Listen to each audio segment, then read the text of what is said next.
بسم الله الرحمن الرحيم.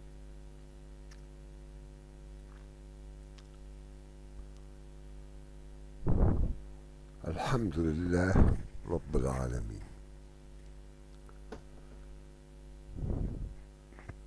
هنشوف دلوقتي بعض الكلمات التي نظن أنها مترادفة ولكن معانيها مختلفة، زي مثلا إيه؟ الخوف والخشية. أما نقول لك يعني إيه خشية تقول لي يعني خوف. طب يعني إيه خوف؟ يعني خشية. لا، الخشية غير الخوف. الخشية هي أشد الخوف، ولذلك الله سبحانه وتعالى يقول: ويخشون ربهم ويخافون سوء الحساب. لذلك وردت الخشية غالبا في حق الله تعالى، نحو: من خشية الله إنما يخشى الله من عباده العلماء. أما بالنسبة للملائكة هتقول لي: طب الآية موجودة بيقول يخافون ربهم من فوقهم، هنا بيقول يخافون. أقول لك: لأنه فإنه في وصف الملائكة ولما ذكر قوتهم وشدة خلقهم عبر عنهم بالخوف، لبيان أنهم وإن كانوا غلاظا شداد فهم بين يديه تعالى ضعفاء. ثم أردف بالفوقية: يخافون ربهم من فوقهم. ثم أردف بالفوقية الدل على العظمة، فجمع بين الاثنين، بين الخوف والخشية. الكلمة التانية الشح والبخل. هل الشح هو البخل أو البخل هو الشح؟ لا، الشح هو أشد البخل، لأن الشح عبارة عن بخل مع حرص. الكلمة الثالثة هي البخل والضم. البخل والضم، نقول ضنين وما هو على الغيب بضنين. البخل دايما يذكر في الماديات، يعني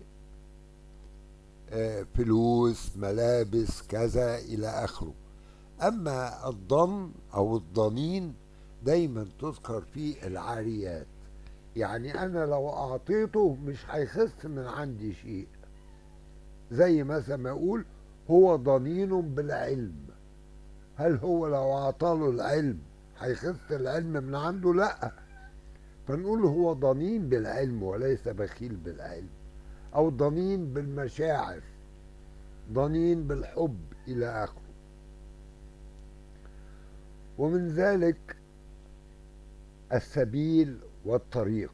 هل السبيل هو الطريق؟ لا، السبيل غالبا يقع فيه الخير، يعني نقول يقاتل في سبيل الله، يعمل كذا في سبيل الله، يبقى دايما طريق خير. إنما كلمة الطريق لا تدل على خير إلا إذا كانت مقرونة بكلام يدل على إنها نقصد بها الخير. لكن لو ذكرنا طريق بس بدون أي صفات لها يبقى لا، يبقى شر. وكذلك كلمة جاء وأتى. هل جاء هو نفسه أتى؟ لا، جاء تقال إلى الأماكن، جاء إلى كذا. لكن لما نقول أتى يبقى هنا بقى المعنويات، الأشياء المعنوية. نقول: أتى أمر الله فلا تستعجلوه، أو أتاه أمرنا. يبقى كده دي عبارة عن معنويات. لكن بالنسبة لجاء، جاء تأتي في الأماكن، يعني في الجواهر والأعيان، يعني في الأماكن. لذلك ربنا سبحانه وتعالى يقول إيه: ولمن جاء به حمل بعير. أو في سورة يوسف برضو: وجاءوا على قميصه بدم كذب. أو في في سورة الفجر يقول لك: وجيء يومئذ بجهنم. يبقى هنا الشيء اللي جاي ده عبارة عن المعنويات. يبقى احنا كده أخدنا 5 كلمات. والسلام عليكم ورحمة الله وبركاته.